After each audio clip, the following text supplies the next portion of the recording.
Welcome to the Revolution Church podcast.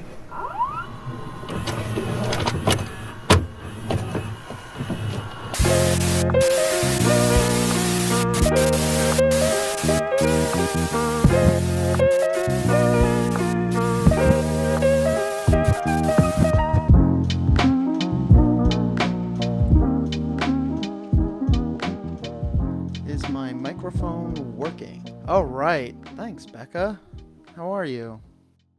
Berta, how's it going? I'm glad. So the reason why I asked is because this talk that I'm giving came together very last minute, and at the time where it came up that I might be talking today, my computer was completely disassembled and on the bed back there, and I was like, yeah, I got it. So this is the first time that everything's on while I'm going, so I'm glad that it works. I was nervous about that. I probably should have thought about that first. This pen that my mom made, look at that. Look at that. She's crazy, I say. This was just like a square piece of, I don't know, resin or something like that, on a lathe, and she did all that good stuff. It is a beautiful day, right? It's a little hot, but we have, you could see a new AC unit put in. It's super quiet and so super chilly. Hey, Ken, how's it going? So we'll give it a little bit of time, and then I'll give a kind of a rundown on the change of plans and everything like that. I should, ooh, since she has a lathe, I should see if she can make me a yo-yo. I'm a big yo-yo guy. That'd be fun. My cousin and my uncle and my cousins, they're metal spinners, and I've thought of seeing if they'll spin me a yo-yo, as if it's like super easy to do. Just spin me a yo-yo. It's got to be perfectly balanced and everything, but still having the bright idea to drink carbonated water when giving a talk. That always goes well.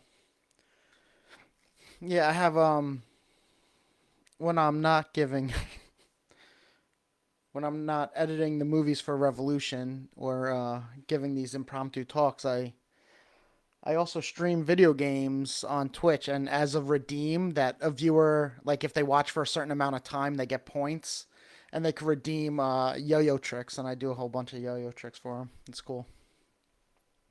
All right, so we'll give it a few more minutes, and then we'll and totally down to do an afterglow if people have comments or questions and regarding this or some Revolution stuff. I'm not privy to all the details, but we have some things in the works that I'll talk about before I start my talk.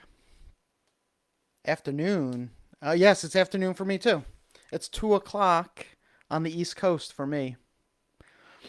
Yeah, Jay's he was just feeling a bit overwhelmed recently with some things, and he's got a lot of things that he deals with, like for Revolution and in life, and with family, and the kids are, they wear him out sometimes. So adding, it was just getting a little too much for him. And then yesterday, he was thinking of canceling service today and maybe just putting a link to YouTube for people to watch older talks. And I said, I don't have much in mind or planned, but if I can come up with a talk by 2 o'clock my time, then I'll give a talk so we could still have service. So this morning I woke up early, and in the length of time that it takes to watch the movie Jesus Christ Superstar, I had something written. I think. I don't know. Maybe it's not that good, but no, Jay's good. He just needed a day off, so I was like, you know what? Tag me in. What's that? John Fogerty song? Put me in, coach. I'm ready to play. So it's called center field, maybe. But yeah. But Becca, I'm sure he appreciates that. Thank you. Yeah, he's doing good though. It's just sometimes you need a little break. Long Island, where I'm from, as you could probably tell by the way I say Long Island, we're having a heat wave. A tropical heat wave. And we're getting like text messages from the power company like, "Oh, turn your AC." I think they want it up to like 78 or 79. It's like, "Oh yeah, no, let me put my AC on to like 80 degrees." Ooh, so cool. But these are low energy ones, so we have it pretty low, but yeah, it's been quite the heat wave. And it's like that disgusting heat too, like where it's just like it feels like someone just like following you around, putting like a hair dryer in your face, and you're like, I don't know if anyone watches The Righteous Gemstones, but that's my T-shirt today. Normally I wear some sort of punk rock T-shirt, but it's it's really good. And this song that the song's called "Misbehavin'." That's like their like like Christian song that they come up with, and it's the most like like ear bug like infection. It just doesn't leave your mind ever. All right, so I guess we could get started. So I covered it a few minutes ago, but I'm talking today because I got a text from Jay yesterday saying that he was a bit just a bit overwhelmed with some stuff that he's dealing with and is going on, and he just didn't really feel too up to doing a talk today. And I said that it's like a very turned egg. I said I didn't really have anything planned, but if he wanted, I can jump in, like tag me in, and if I couldn't think of anything to talk about, then we would just post a link to YouTube and people could watch older talks, which you're still invited to do. I hope you stay, but that is an option. I didn't put a YouTube link, but Revolution Broadcasting on YouTube. And so I kind of scrambled and came up with something to talk about. So hopefully it's good. And so we didn't have to cancel today. We could all still meet and talk. And but before I jump into my talk, so speaking of Revolution Broadcasting, me and Jay have been like, Captain Planet with our powers combined, really thinking of how to expand onto different platforms. So not just going live on Facebook and then later having the VOD, the video on demand on Facebook and YouTube to live broadcast to all these different places at the same time. And I think I came up with a way with the technology we have, the camera he has, and a third party software website. I think we could do it, and I think we could do just about any platform. So it'd be Facebook, YouTube Live, Twitter. I believe we would have maybe Vimeo, but I don't know who really uses that over YouTube. And possibly it's a little complicated because they don't play ball too well, but I might have a way to stream to Instagram Live also at the same time. That takes a little bit more planning because Instagram Live only does portrait, so we would have to make sure that Jay would be be in the center. So when you're on Instagram, you would just see him in the center, but on any other platform, you should see everything else. Kind of like when they show like old movies on TV and they have the expanded platform. So that's exciting stuff. So it won't be because I know for me, I don't even have a Facebook. I use like as you can see a guest the Revolution guest account. Um, so not having it be on Facebook would be easier for me. And there should be a way I think to link all the chats into one so everybody could still interact with each other even though it would be different platforms. Again, Instagram would be the one that's a bit of an outlier, but so that's exciting. So if there's any platforms you guys are hoping to see, please just let me know or let Jay know, and we'll try to make sure that we could cover all those platforms that you would like to see. I don't know what's involved in streaming. I mean, I don't know if Revolution has a Reddit because but there might be a way to stream to even to Reddit. Like so, it's good. We could be everywhere, hopefully, with just one Chris, MySpace. I'll talk to Tom because he is my friend. He's everyone's friend, so we'll talk to Tom from MySpace and see what we could get get going with that. But I think we should be able to. And so that's exciting stuff. And so we're gonna hopefully that will help because as you know, Revolution has been struggling a little bit with getting the donations and the funds and stuff like that. And me and Jay are still always kicking around ideas for that. He's got other friends that are much more better versed in that than I am, who are helping him on that aspect. So, but that hopefully will just help us reach a wider audience and still have a community, along with trying to get an actual physical space in Seattle after Delta stops being a big jerk face and we can get together again without severe panic attacks. So that's what's coming up in the future for that. So my talk today, I like I said, it don't make sense why this time frame that I'm giving you. I'm using it as a frame of reference, but so I woke up early due to the last minute nature of trying to get this talk together, and so it was my whole talk was it's all like scribbled in bullet bullet notes that hopefully I can read, just like everybody else when when I write knowing it when I write fast and knowing just for me that I'm gonna read it. I look like a doctor's signature, but it just my whole sentences just looks like that. So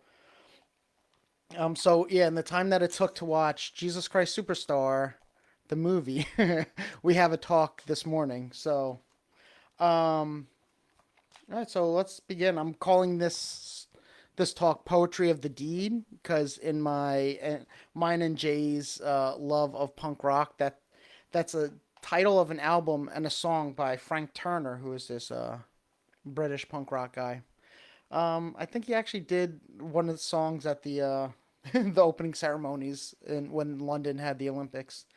So we're calling it "Poetry of the Deed," and so we could jump right into this bad boy if everyone's ready.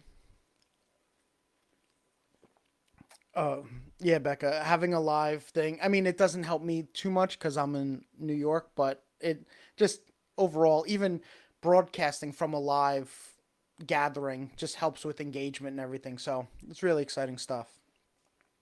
So hopefully soon.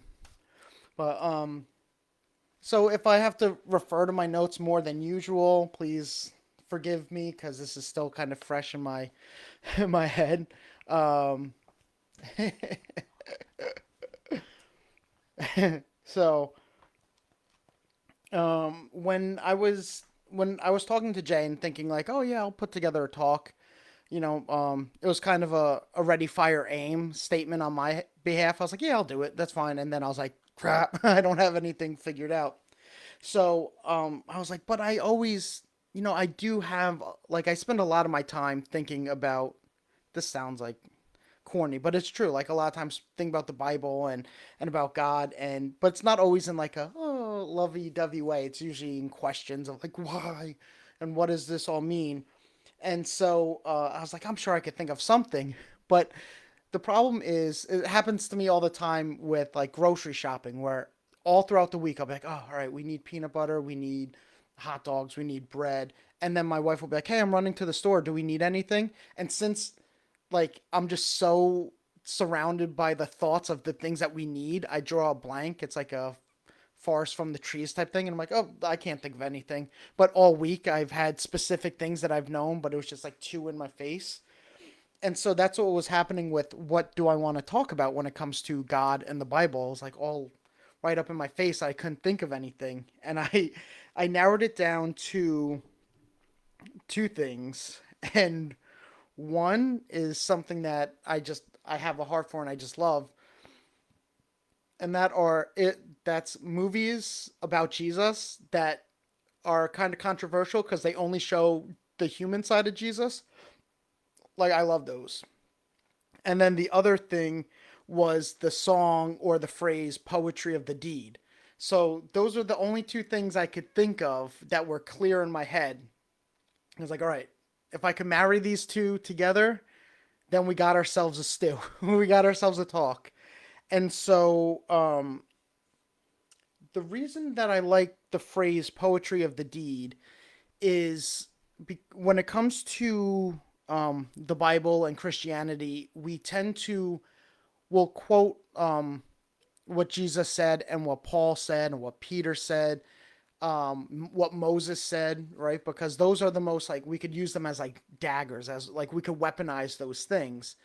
Um, but if we focus the we take the weaponization out of them when we focus on the deeds of these people. And so it works really well with Jesus because in a lot of Bibles, everything he said is written in red. And so that means everything that's not written in red are his actions and his deeds. And that's what we can learn from too. And that, with maybe the exception of Matthew, because that's a lot of his parables, the black writing's gonna outweigh the red writing. So let's focus on the deeds he did and the poetry that's in um, the deeds. And so we're not just focusing on the words. And this is something that I've been really trying um, to to focus on and to live in my own life because I have a real hard time with the weaponization of the Bible and like drive by Bible versing where people it's like they want to do their obligation or what they feel their obligation is as a Christian or as a believer, but not like the actions that go around with it. They don't want to get their hands dirty. And just one example of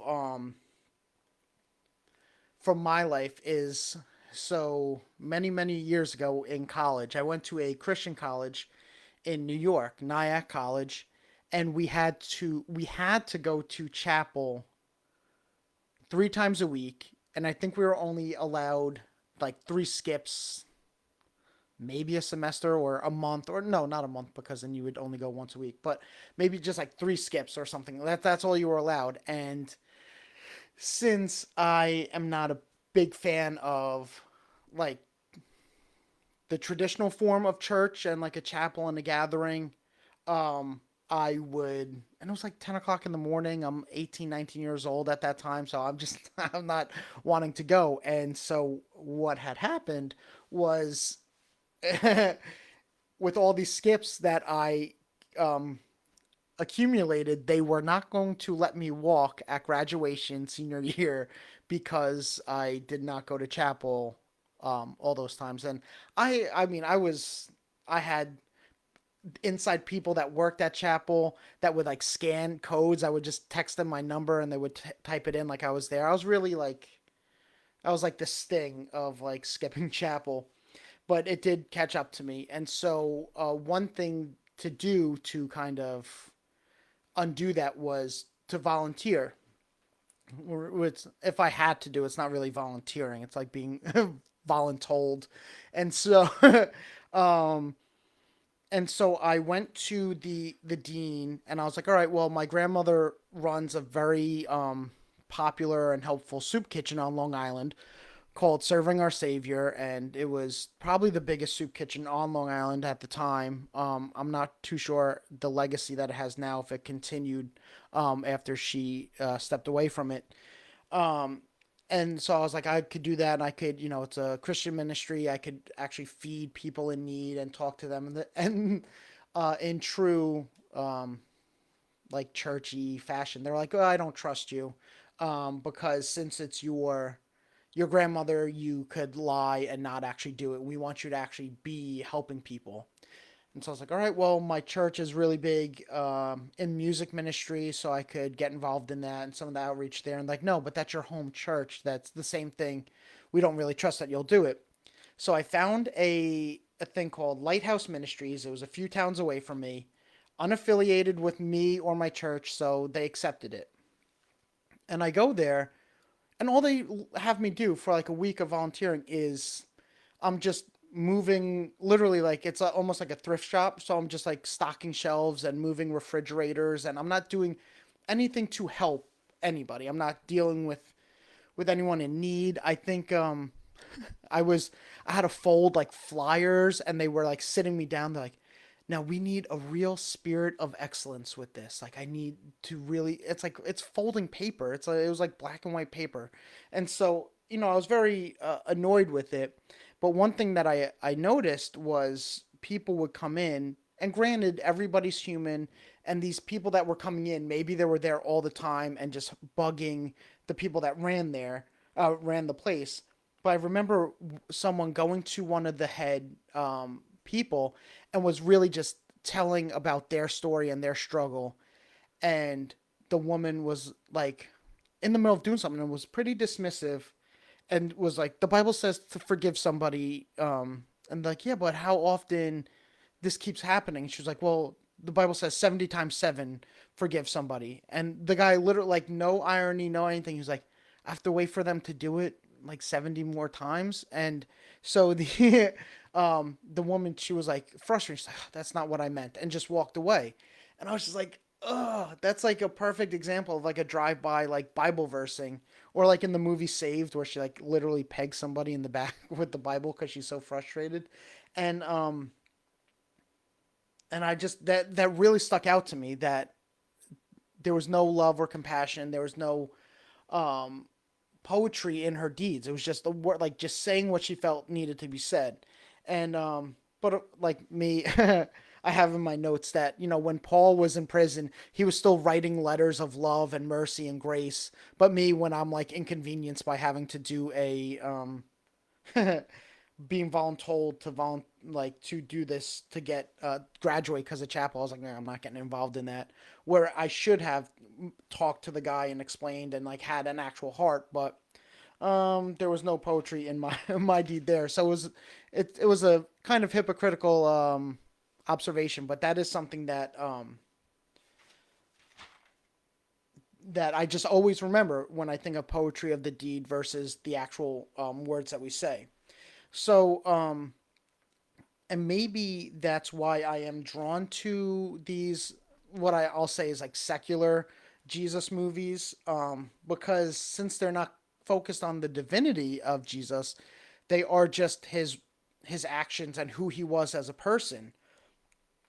And it really bums me out that they're seen as so controversial, because the two that I am thinking of, which is Jesus Christ Superstar and Last Temptation of Christ, there's no ill intentions in it. They weren't made to shake up the system. They weren't made to do anything. I Last Temptation, the writer of the book actually said that he wrote the book because of how much he loved God and how much he loved Jesus, and this was the only way that he could really think to get it all out there and focus, and how we could learn so much of the human side and all the temptation that he overcame. And so that's a real shame that that became such a controversial movie. But the way I look at it is,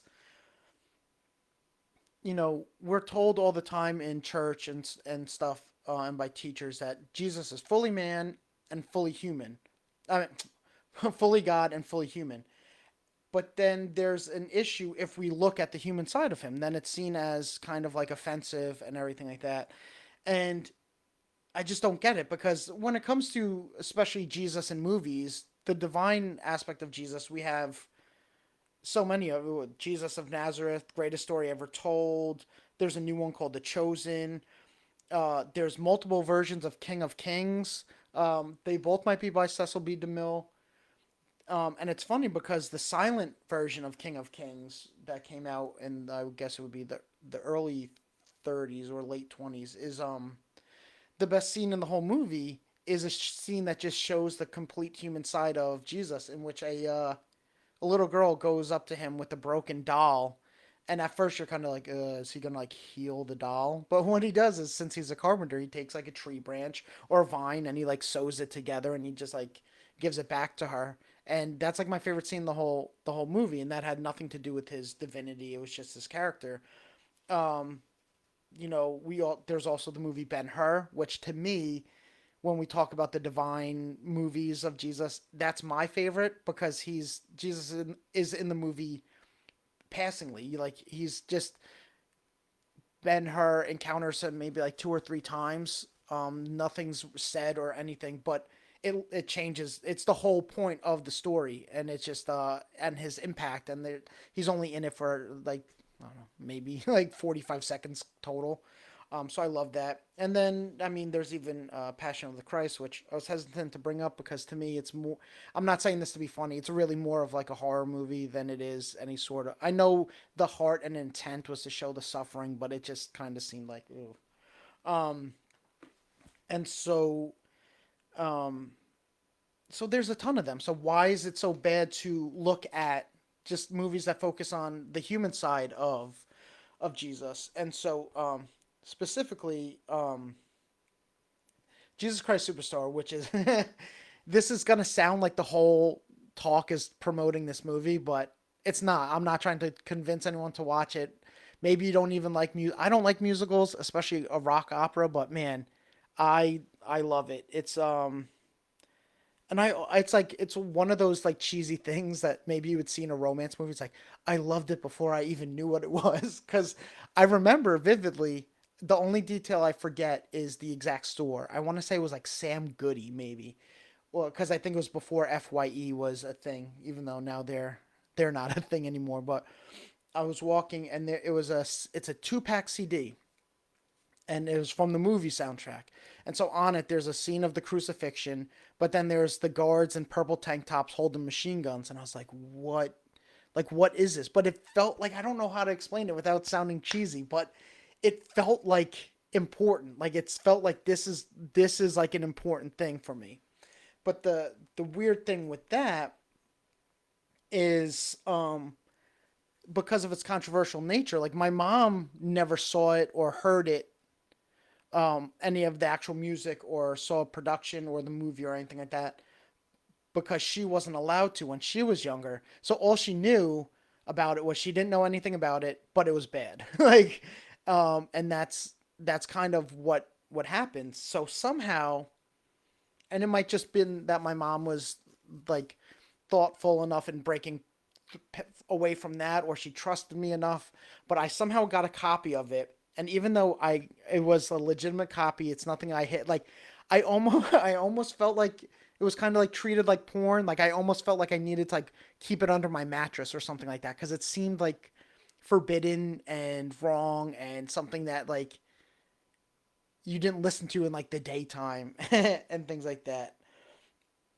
But to this day, and I don't know if it's just because the way that started out, um, it I feel like I feel closer to God and the Bible when I listen to the soundtrack or watch the movie than anything else. Like I could listen to a song of like hymns and or praise courses and I won't feel anything. I could go to a church and be involved in their worship service and I won't feel anything nearly as I do about this from this rock musical that the sole purpose is to show Jesus as only a man, but like I get this feeling of like focus and it like just awakens my mind to start thinking on these things. And I think that's something that was so important in where I am now, where I know the importance of seeing everybody as just as being human and flawed and scared and confused because that's what all the characters were. And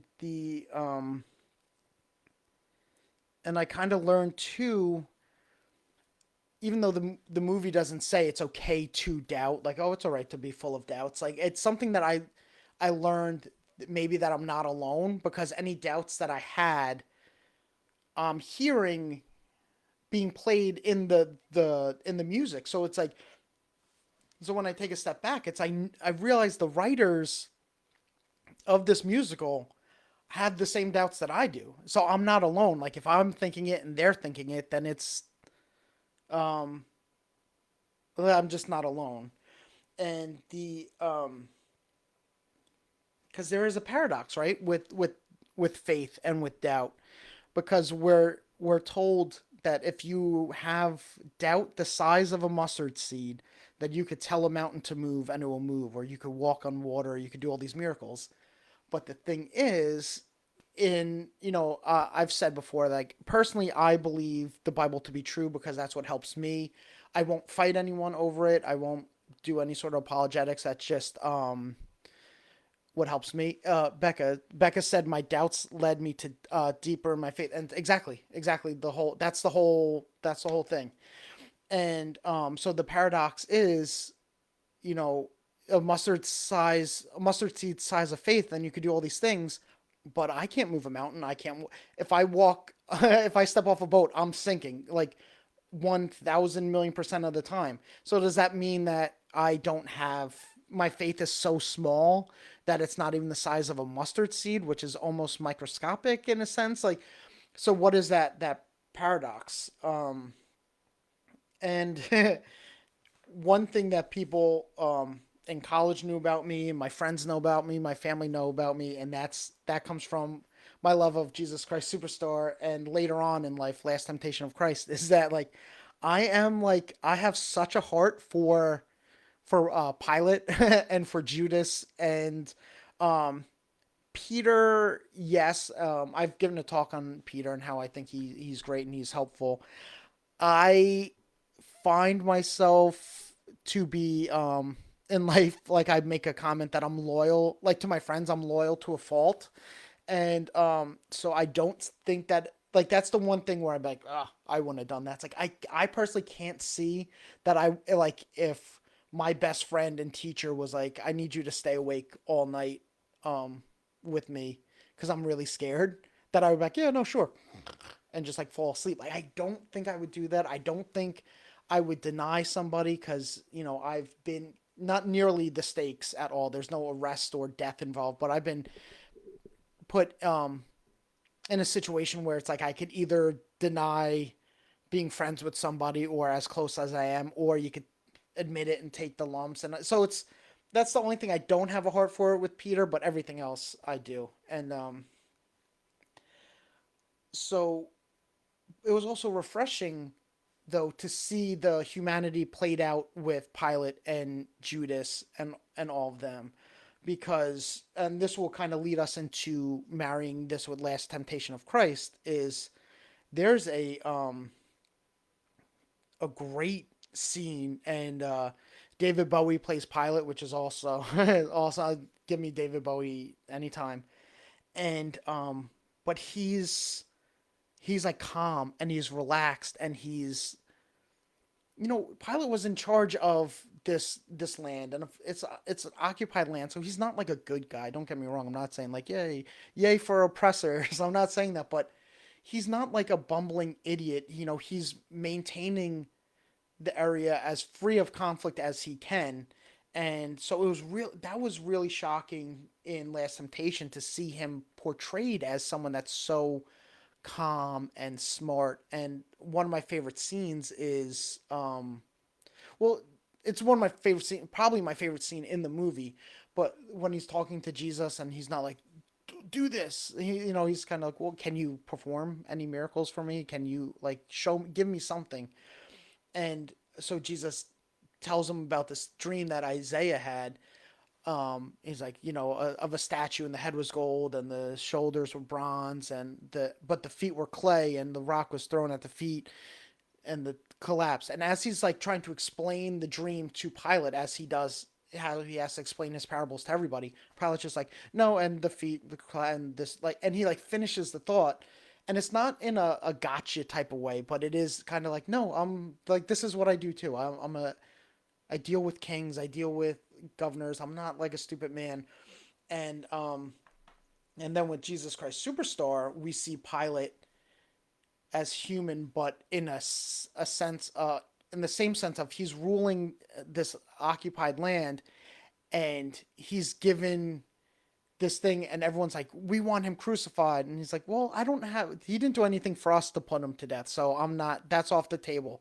And then all of a sudden they start saying like, oh, you're not loyal to Caesar, and all of a sudden we love Caesar. And he's like, since when do you guys love Caesar? Like, he's very aware, but it shows how backed into a corner he was. And yes, of course, in a perfect world, he would have been strong enough to be like, no, I'm still not going to do it. But the historical context of everything, he's got to keep the order somehow. And everyone's getting so unruly. And he tried every trick he could think of.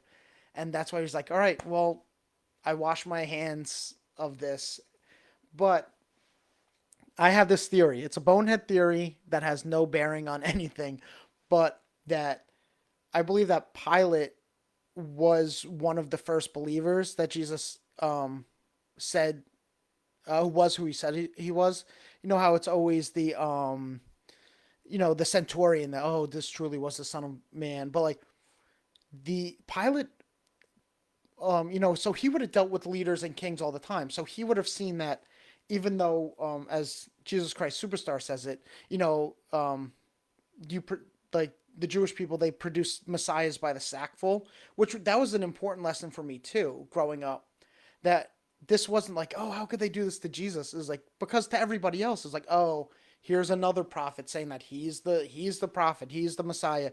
So it was kind of like, all right, enough with this. How you guys produced these by the sackful. So I like that historical thought of like, oh no, he's not like this monster. He's just dealt with this.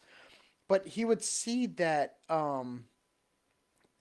he, that Jesus was different from these people, and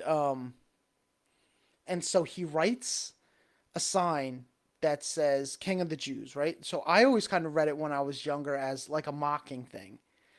But then the people, and maybe he was just sticking it to the Sanhedrin and stuff. Like I'm not sure, but they said like, he's not our king, like he's not the king of the Jews. You got to take that sign down.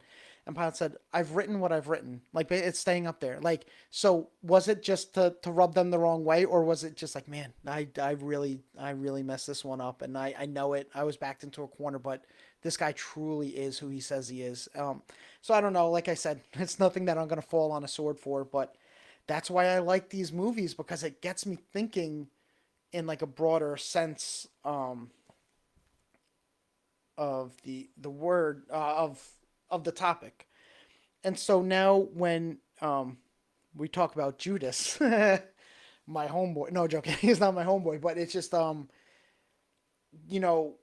again, I'm calling this talk poetry of the deed, right? And so when you talk, the both these movies specifically deal with the poetry of this interaction between Jesus and Judas, to an extent that like I have it in my head like, oh no, they were closer than history and the Bible gives them credit for. Again, this is artist interpretation. They're the ones writing this, but we do have to remember that Judas was so close to Jesus that he felt betrayed, that and he thought that Jesus was the one that got off course, but really it was his own misunderstanding, but he didn't know that. But to be so close to somebody that you feel betrayed enough that you basically condemn them to death, um and the fact that he regrets it so much that he kills himself, is that says something too about how close they were. um and you know and I've noticed in reading the Bible that our view of Judas gets tainted by these, like, not extracurricular, but almost like these, like, parentheses, like these thoughts that are in parentheses of, so Judas will have the same questions that everybody else has, like, we're supposed to be taking care of the poor, and yet you let this woman, like, we could have sold this for like probably like $300 and given it to the poor, and you're just letting her wash your feet with it. Like, what are you doing? But then the Bible says Judas only thought that because he liked to steal from the collection plate. And you're like, now you're tainting my view. Like, I don't think that he was such a monster that he was like, yes, I want to raise this money so I could steal it, because he's human just like we're human. And when we do bad things, it's not really for the sake of doing bad things. I'm sure that if he did steal, I'm not calling John a liar, because John's the one that seems to have these, like, thoughts in it. Um, I'm not calling him a liar, but I'm not sure it was. He probably, maybe it was more of a, no, we could don't like donate this and help the poor. But then he probably was like, well, since I thought of that, like, I should get some of that too. It's like it was my brainchild, so I could see some of that. And yes, Becca wrote, "Only true love invites betrayal to the final dinner," and that's true. That's what we have to remember. That Jesus didn't pick 11 disciples and Judas; he picked 12, and Judas worked miracles with everybody else. He healed people. He healed the sick. It wasn't like he was on the outside watching everyone else do it because he was the betrayer, and he was picked and he was loved, and the thing that comes down to that we all see in our lives and have to remember and learn is that hurt people.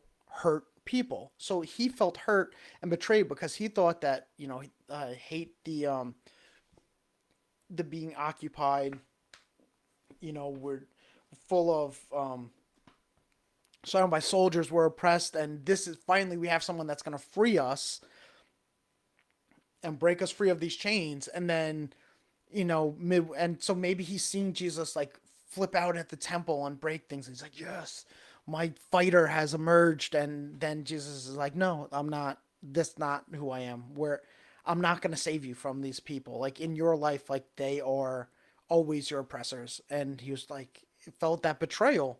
And so hurt people. And so he was just, I don't know if it was specifically to lash out and get him back, or if he was just like, oh no, this guy's off the rails. He's dangerous. And that's also another great line that is in Last Temptation of Christ that David Bowie says as Pilate.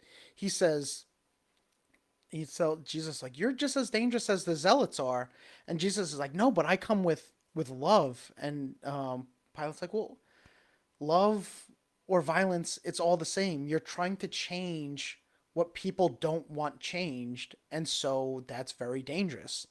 And so maybe Judas had that same thought of like, oh no, he's dangerous, even though he was less dangerous when he was about rising up and overthrowing the government. Now he's more dangerous because he's just gonna let us get walked on and teach us to turn the other cheek. Like what?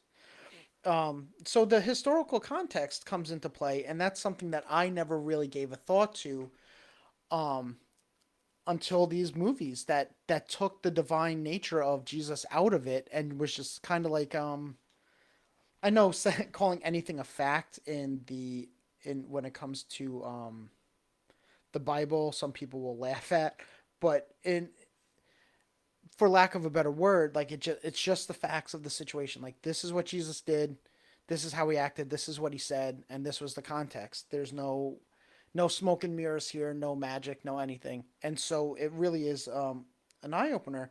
And to kind of um,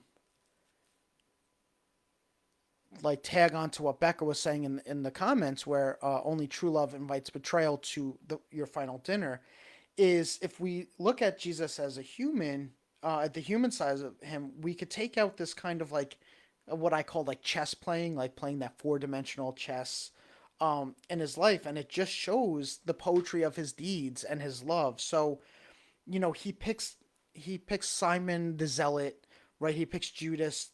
He picks Matthew, who Jay has talked about. He's a tax collector. He's probably hated more than anybody because not only were they occupied by Rome, but forced to pay taxes to the people that are occupying them, their captors or whatever. And then they got a Jewish man to work for them to collect this money, and so he would have been hated above hated. And so then he's hanging out with prostitutes, and Jesus cures the servant, or like some people say, it could have been the soldier's lover, not just a servant of a Roman guard. Like if you take the divine nature out of things, where it always seemed like he was playing chess, like all this was done to prove a point. Like, no, I'm going to show you how God loves, so I'm going to pick all these really crappy people, and I'll show you that I could love them too. So if you look at it from just his human ability to love people, it takes that kind of chess playing aspect out of it, and we just see a man that is like loving people that he doesn't agree with, and he's fighting with people that he loves, but he still continues to love them and invite them to dinner. He doesn't care if someone's, he just sees someone that's sick and needs help, and so he heals them regardless of who they are. And um, and so we so like we don't see them as like these divine teaching moments. We just see something that we can learn from, and it shows what we're capable of. And there's this movie, not religious at all. It's called The Edge, where it's Alec Baldwin and Anthony Hopkins. Um, there's a plane crash in Alaska, and they're trying to survive and find their way home, but all the while they're being pursued by a bear, like a man-eating bear, who has already killed one of their friends. And so the fact that the bear just keeps hunting them and tracing them, they're like, we have nothing to do, but we have to kill this bear. And Alec Baldwin is like, how are we going to kill a bear? We're just two people. And then Anthony Hopkins goes on this talk where he's basically like, people have killed bears before.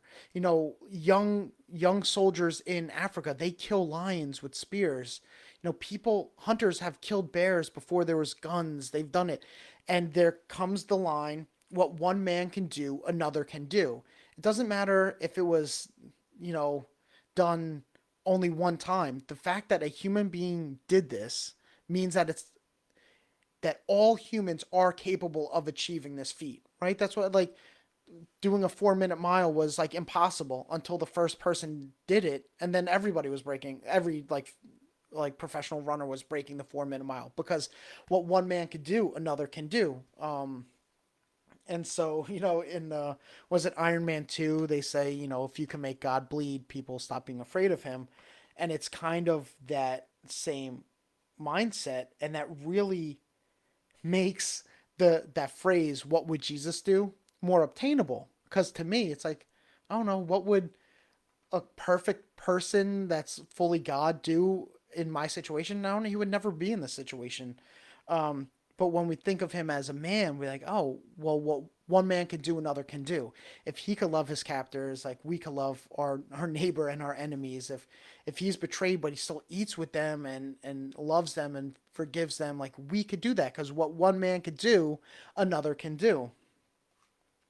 And so another thing that this helped me do was, it would be we would be lying to ourselves to say that Jesus did not have controversial moments in the Bible. And so when we see them through the eyes of Jesus, as a just the human side of Jesus, and again, I'm not taking away any of the divine stuff. It's just like we have that. We've been hammered over the head with that. So let's just focus on this aspect of things. Um, it helps soften the moments and makes them more understood. You know, the woman's caught in adultery and they're gonna kill her, and Jesus just like doesn't care. He's just like sitting there until people are like, hey man, you got to get involved in this because they're gonna kill her. And what that helped me see is like, oh, like Jesus, he doesn't care about like morality. Like, yeah, he doesn't want you to be like a crappy person, but he doesn't care like the way that we think he cares. You know, that would be a a good title for a sermon, right? Jesus doesn't Jesus doesn't care about you the way you think he does. But I don't mean it like that, but it, in a sense, he doesn't care the way that we imagine him caring, because he doesn't care that this woman was committing adultery. He was just like, all right, well, let's not let's not kill her over this, you know.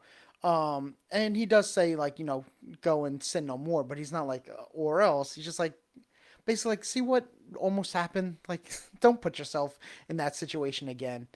And even so, he's not like, nobody touch her. He just kind of hits them with the, you know what, fine, you want to kill her, go ahead.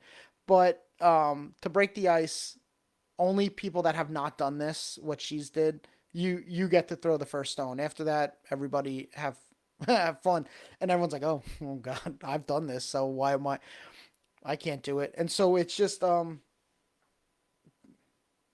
that it helps to see that he doesn't he's not focused on those things, like. And also he's just like writing in the sand. No one knows what he's writing. You know, movies have put that he puts like everybody's individual sins in the in the sand. But I think he's probably just drawing like he doesn't. He's probably thinking of some concept of love that we don't understand and how to deeply explain it to these people so that they get it because they're just constantly misunderstanding him. And then so he's like, I don't care about she was having sex with other people. Like I don't care. And like, but you should because he wanted to because they want to kill her and we don't want that. And Becca again's a perfect example. Lazarus as well. Yeah, it's like, well, he's well, he's not dead. He's only sleeping anyways, but he's dead. He's like, well, oh, yes, don't worry about it. Let me take care of these things. Um, we see the let's see the fig tree, right? That was another controversial moment where he's like, oh, a this tree is and so it's framed that he sees a fig tree that looks like it's in bloom and he's hungry, so he goes to it and there's no figs. And the Bible itself says because it's not fig season. So that was something that I don't know what his mindset was. But he's so annoyed with it that he just curses the fig tree and then it dies the next day. And you're like, what? Like, and of course, he being Jesus and the divine aspect coming in can spin this to be a greater message. I'm not saying that that was his intent the whole time. It kind of seems like he was hangry, like he was just hungry and probably thinking about not eating for 40 days, earlier. And he was like, you know what? I'm really needing these figs. And then he's like, son of a, you know what? I curse you. You die. But if we see like a human side of him, it's like, oh, he just kind of like lost it there for a bit. Like, and that helps us realize that there's nothing really wrong with losing it for a little bit and being tired or overwhelmed. And a story that Jay has brought up in the past is the in Matthew 15 when Jesus is healing people and a woman is like, help, my daughter's sick, my daughter's sick. And the disciple, they're not helping this woman. And the disciple's like, she's been following us forever. And Jesus is like, well, I'm here to help our people, right? It's very weird because he's telling you about the good Samaritans and if they're your enemy, like don't, you still love them and they could still do good even though they're not, of your race and you hate them. And then all of a sudden he's saying like, no, like I'm here to take care of our people. Like why should I take care of the dogs as well, which like what, like what are you doing? But the woman says like, come on, like dogs get scraps and crumbs from the table, don't they? And then that was kind of like a wow, yeah, no, I lost my cool there, like thank you very much. And it might be hard to hear that because you're like, oh, Jesus never made a mistake, but it's like, but is making a mistake, does making a mistake make you not perfect? Does making a mistake not like, does that equal sin? Like mistakes are made all the time, you know um I don't know how true this is, but I heard that the value of a diamond comes mostly from its flaws because a diamond that was flawless would be bland and boring. Of course you want certain amount of aspects to it, but it's actually the flaws in the diamond that give it its perfection. And then we see Jesus losing his temper at his temper at the temple when he's like cleansing it because he's just losing his mind that these people are treating this like a house of thieves when it should be a place of prayer. And we see him kind of, and this is like rightfully so. All these things are rightfully so. I'm not trying to diminish anything, but we have him on one hand when he's feeling very calm and he's teaching and he's got like some divine presence to him. He's talking like, turn the other cheek. If someone hits you, offer him your other cheek. But then later on, when he's getting questioned by Pilate, he's not answering, or Herod, one like he's not answering, and so a soldier hits him with the butt of the spear right across the face, and Jesus, he's like, hey, hey, if I did anything wrong, then you could hit me, but if I didn't do anything wrong, don't hit me. Like, what are you doing? And so all these things, it's just like I don't know, it gives me comfort to be like, oh, like what would Jesus do? Because like this is something I could obtain. This is what one man could do, another can do. And also, like I said, mistakes don't equal sin. I have this again, my all my bonehead theories, right? So Jesus is walking on water miracle, I take as an oversight because getting home from where they were was something that he never would have had to worry about. Like if we're going somewhere and we don't have a car, of course we're like, oh, how are we gonna get home?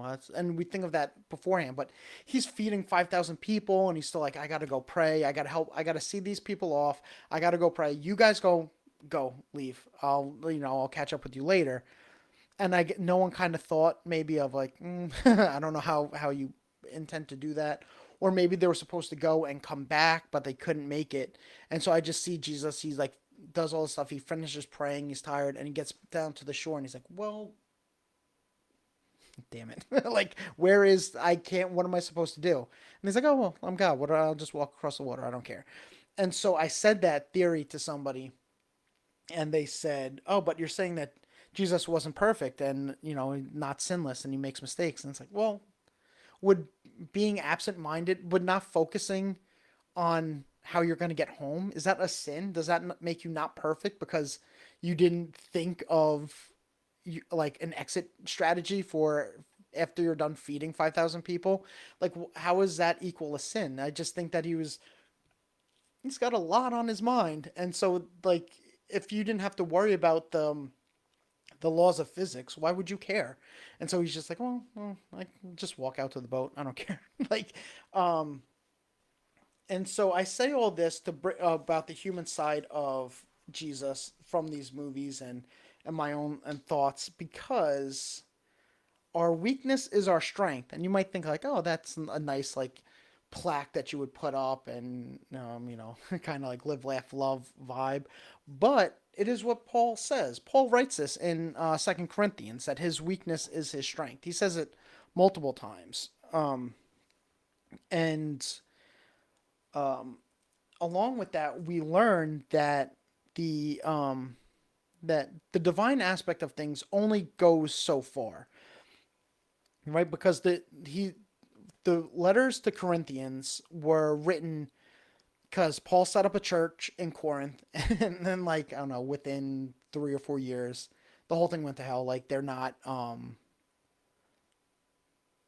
just fighting and biting each other. It was just all bad things, and so he had to keep going back. I think he went like 3 times. I think he wrote 3 letters, maybe one we don't know of, but it's referenced like in my last letter, but it wasn't in the last letter. Um, but he says in I believe it's Second Corinthians that like you guys have seen me. Basically, he kind of says in a way like I was a circus monkey for you guys. I did all these miracles to show you. I did all these things, and like look what happened. You guys all it all just went to hell. Like when I left, and we see it with Moses right in the desert. They're seeing the seas are splitting. There's fire guiding them by night and clouds by day, and it's raining food from heaven, and they're seeing water come from a rock. And then the second that Moses is gone longer than they think he should be, they're like, oh, there is no God. Let's make a golden calf and worship it, and it'll help us. And so, it's not like people see miracles and the divine nature of things and they go like, oh, I'm changed forever.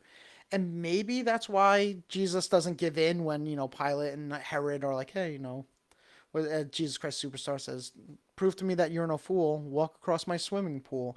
If you do this for me, then I'll let you go free." And he was just like, "No, I'm good," because he probably knows that it's not going to do anything. It's not going to change anything because this is something that occurred to me and I was very, very excited about it. Is like Jesus miracles aren't anything to him, right? He doesn't break a sweat when he has to do miracles. He casts out demons with words, he heals people with a touch. Um, but when he has to be human, like in the garden, when he has to be human, he starts sweating blood because he can't. It's so nerve wracking and he's so scared that his capillaries open up and he starts sweating blood. So, like, doing miracles is nothing to him, but being human is like everything for him. So, David Mamet, the guy that wrote the that movie, The Edge, that I was talking about, he's not. He doesn't seem like the greatest dude, but his writing, I do love a lot of it. And but he was talking about the hero's journey, and he was saying that like with the example of Jesus, like the hero's journey is not for Jesus was not the miracles and all that he did. His hero's journey was leaving the garden to face what was coming. That was the hardest thing that he had to do, and that's just something that occurred to me. Um, like I forget that was like a locked in my head, like Moses up in the mountain talking to God, getting the Ten Commandments. That's nothing. His hero's journey is leaving that comfort, leaving that presence, and going down to be human without that support, without that behind him. And so the same thing with Jesus. So the divine nature is not really anything to him. It was just like kind of like, oh yeah, you wanna see, boom, you can see. You wanna walk, boom, you can walk. You're bleeding constantly, woman. Here, just touch my cloak. You're fine. And but when it comes to doing what a human has to do, and what he has to do as a human, he can't. He's like throwing up. He's sick to death. Um, so it's not easy. It's not for the faint of heart what we do, right? But that's a beautiful thing. That's the poetry of his deed of coming down out of the garden to face his captors and the arrest that's coming, right? Because his weakness is his greatest strength, like Paul said. And so the same thing, I'll breeze through this thing with Paul too. Paul is probably one of the most quoted as, daggers of like, oh, this I could judge you because the Bible says this and this and this and this, and a lot of it does come from the the pastoral epistles, which Jay does not like, and he's kind of getting to me on like, oh yeah, no, I don't think I like that either. Um, but the so we use that, but the poetry in his deeds, right? Like how much he suffered, right? So he's still writing letters from jail to people of love and help. In the letter of Philemon, which a book, to be honest, I forgot was in the Bible until like an hour ago. He's like helping, like, look, I know this your slave stole from you and you ran away, but I found him. You know, he's a new person. He's changed. He's like, please take him back. Like all the stuff he's doing from jail. And like I said, I wasn't even in jail. I was doing volunteer work, and I was so annoyed that I was like, I'm not getting involved in that. But he's still doing all this stuff. And when he's in jail, that's after he was shipwrecked 3 times. He was beaten with sticks. How Jesus was flogged from an inch of his life. That happened to Paul 3 times. He was bitten by poisonous snakes, and he's still taking the time. I think in Corinthians he talks about how he takes time to meet with everybody individually, especially like new believers as he calls them. He's writing these letters of love and patience and trying to help us, letters that we have to this day. And it's just like talk about the poetry in his deeds. Forget the harsh words that he has sometimes. Um because the divine side of Jesus is important, but so is the human side. So like we shouldn't throw the baby out with the bathwater and be like it's all or nothing. It's either he's all God and all man, or we're not accepting any of it because we can't learn from any of it.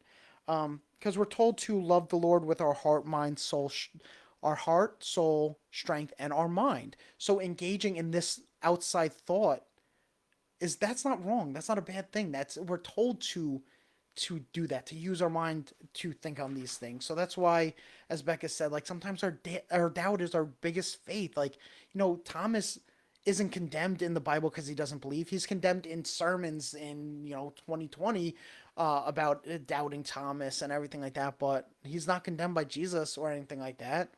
Um, and then to end it, I'll paraphrase it, but in the movie The Last Temptation of Christ, what really happened, like what happens, spoiler alert for anyone that didn't see this movie that's like 45 years old or something. Um what happens is Jesus is crucified, and then an angel comes down, takes him off the cross. He goes, he just leaves, and he grows old, and he has a family, and he has a wife, and he makes love, and he's got kids, and he just grows old. And then times get turbulent, and he bumps into Paul, and Paul is like, who are you? Like you're Jesus. You're the reason why like people are dying. You're pathetic. Like who are you? And Paul says in that scene, he's like, you know what? I'm glad I met you, because it shows me, basically kind of saying, like you're You're like pathetic. Like what I'm seeing right now is pathetic. And my Jesus, the one that I'm teaching, the one that moved moves me, like that's more important than you. Like basically like the idea of you because you got off that cross is more important than you in itself. Like so basically like screw you because my Jesus is bigger than that and more important. And and then of course when it cuts, Jesus is still on the cross, and all that temptation was just in his mind of how he would just love to like get off the cross, call down legions of angels. So that was his last temptation, which is great because in the when he's in the wilderness, the Bible says that the Satan will come to tempt him again at a more opportune time, and so when you're breathing your last breaths, what a temptation would be to be like, no, you're God, just get off the cross. Like, what the hell are you thinking? And but that's the idea I want to end on is because again, for me personally, I do believe in the divine side of Jesus. I do believe I think it's a historical book, a book of poetry, a library. I don't believe I think it's a lot of metaphor, but for me personally, I believe in the Bible as is. Um but it also doesn't matter. Like the Jesus that we get from seeing the poetry of his deeds and his actions and the not only the red letters that he says, but the black letters of his actions, like that's more important than any real thing because like that could help if it helps us keep it. If it doesn't, then throw it away, right? If your right eye offends you, cast it out. And that's the same thing. If you're running into stuff and it's not helping you, then get rid of it. But if it helps you, whether it's Jesus Christ Superstar, whether it's Lord of the Rings, Game of Thrones, Futurama. I don't know, like punk music. If it helps you and it focuses you and it helps you think of God or act in a certain way, then that Jesus is more important than any Jesus that's going to tell you hate gay people. Like because that's not true and that's not the case. And so that's why I want to end it on that um, note from Paul. It's a great movie. Um, and Jesus Christ Superstar, I always recommend. If you want to engage in that and thinking in those terms. So we'll end it right there. I hope that was good, and I hope it ended on a good note. But um, Thomas, thank you for tuning in, and I'm glad that you like Last Temptation of Christ, the book and the movie. I still have to read the book in its entirety, which I was showing. I have it right here. It's a neat copy of it too. Look at that. But please, it'll be available on Facebook and YouTube. So I hope you like listening. It's a bit unconventional because it's just me, but I will gladly stick around if we want to have a bit of an afterglow. If people want to push back, if they want to ask questions, if they want to share their thoughts, um, we could go. We could, even if it's not about this, if it's about some things that might be happening with Revolution still. If you want to talk about movies and talk about yo-yos, we'll do it all. We'll do it all. So everyone, thank you. I'm glad that you guys tuned in and stuck around and didn't see that it wasn't Jay and we're like, Control Alt Delete, backspace, backspace.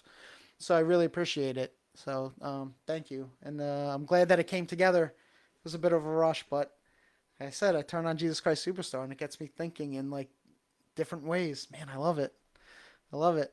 I'm a sucker for the movie version. I know it was a an album first and a play, but the movie version is well. Why? Thank you, Jessica. That's my wife. My wife. So, I do work well under pressure. Speaking of David Bowie, but the I wish that I could have that same focus when I have all the time in the world. If I was given 3 weeks to work on this, I would probably still wait. Maybe not the day before, but I would not do so.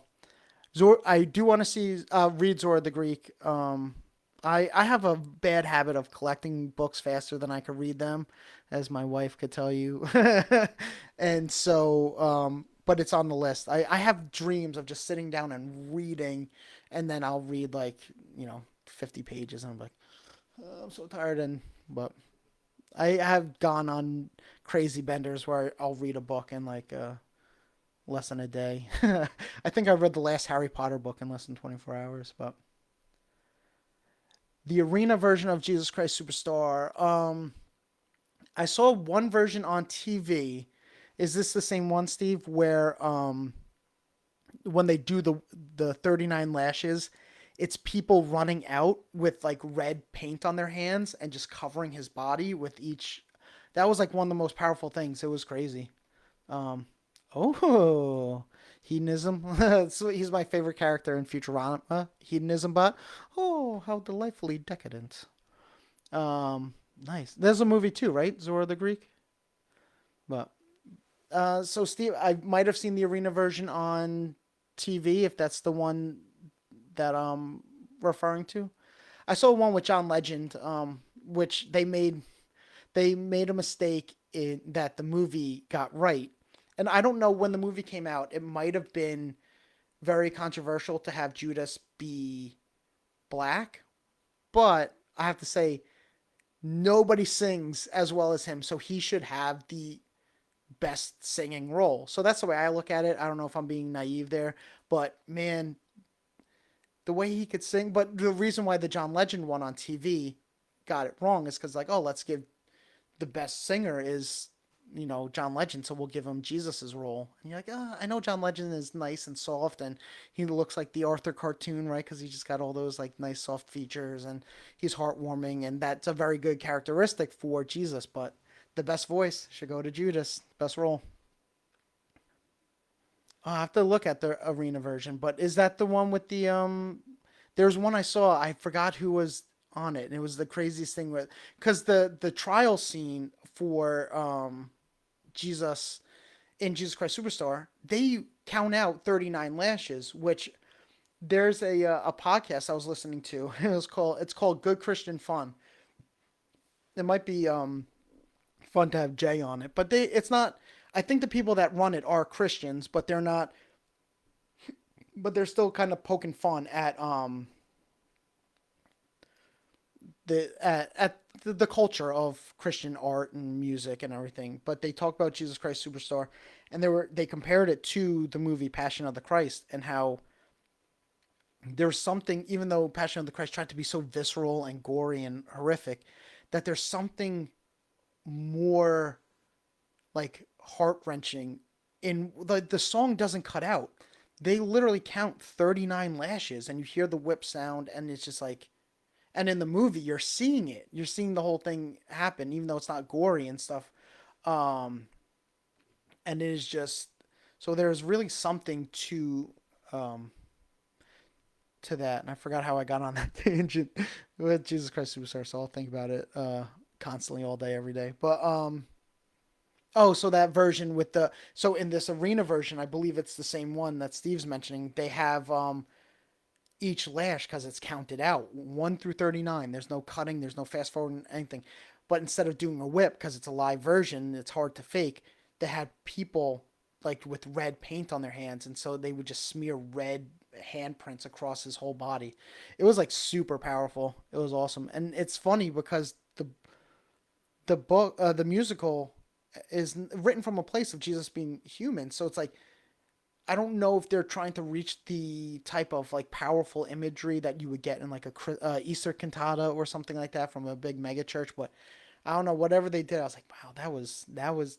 It's also a very clever way of doing it, but man, just the implications of it too from a Christian mindset, of all have sin and stuff like that, and so it was really awesome. So, but thank you for that. Yeah, I'd see it's starting to dwindle down a bit. So if anyone has any final words or anything, so yes, Steve Peters, yes, I have. I was in a production of Godspell in high school that my sister still plagues me with. And I was in seventh grade because I had a line that was like, I'm only in seventh grade. And it's followed me all through high school. And now this year is my 20th reunion from high school.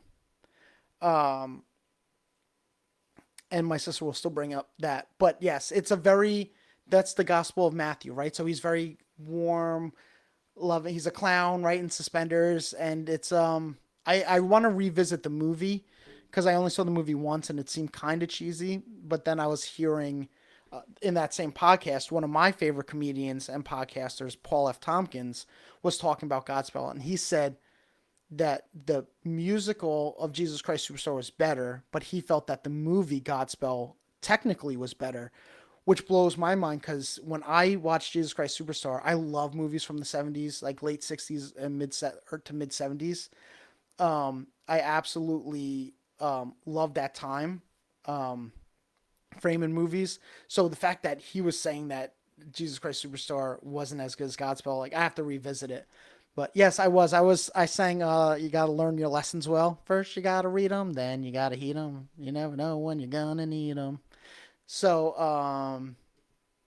but the I'm sure, but it's I like the guy that played Jesus. I forgot the actor's name, but he was in an episode of 30 Rock. He was an alias. He's very famous, but he was the guy that played Jesus was in the TV show 30 Rock, and he was the guy. He ran a wool company, so he's like, that's very wool, or not very wool. It's cool.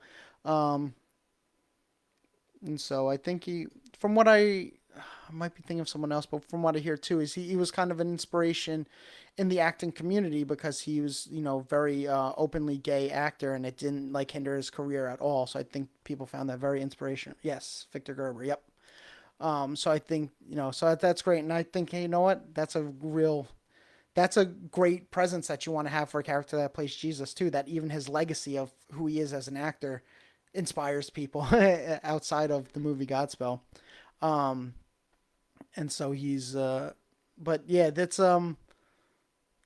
the I still will get chills with the like prepare ye, and the end with the long live God, and then that comes in again, and it's very funny because since that movie is like kind of it's like cutesy and it's kind of like a kids movie almost where it's not really, but you it kind of has that like 70s like Sesame Street vibe to it type thing.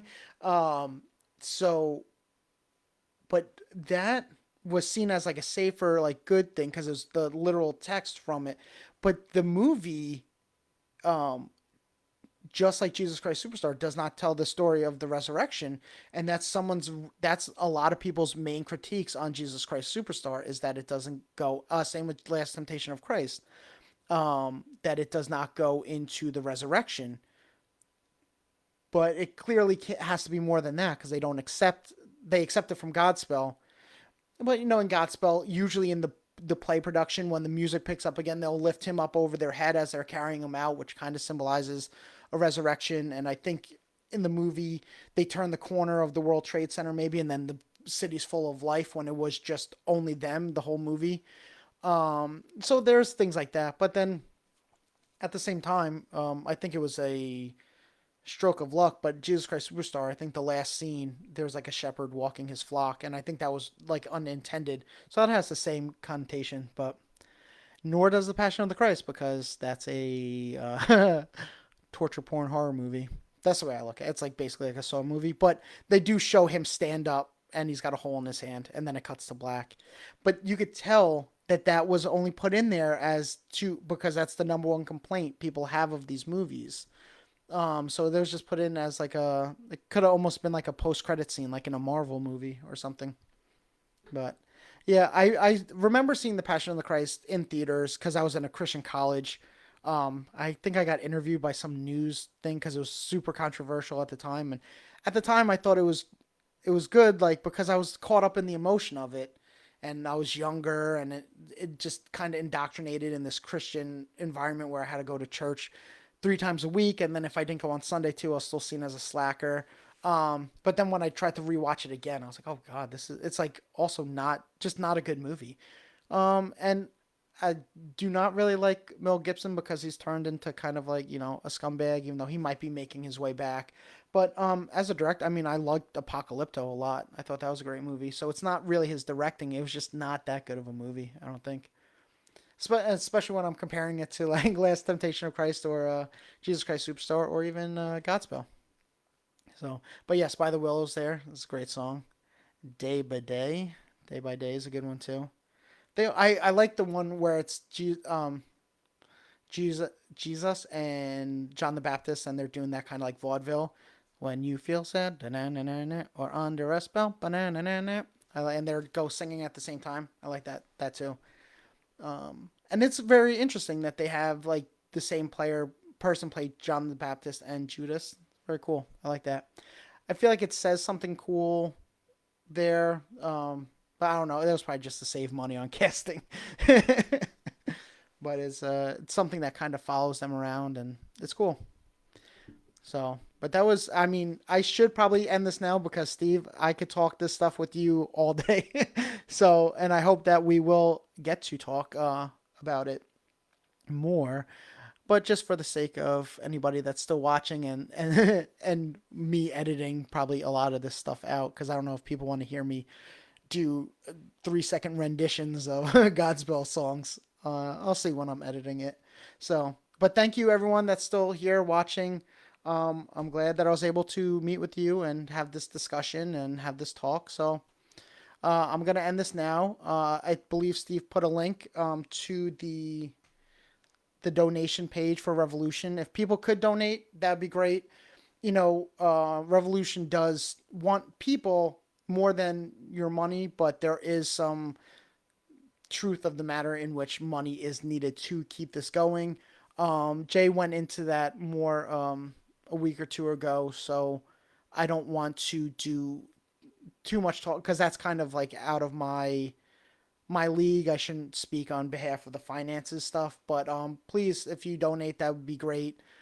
You know, keeps money coming in, helps pay for the expenses of the church and Jay and what he does on his end. So it was very fun talking. I really loved the opportunity, Thomas. So thank you, everybody, and I hope to be able to do it again soon. And I don't know. I don't know what movie we'll talk about then. Maybe we'll talk about a play by Cormac McCarthy. So, but yes, thank you. So I'm gonna end it now, and everybody have a great Sunday, and I will probably talk to you guys sometime in another service. So everyone have a great day. Thanks again. Bye.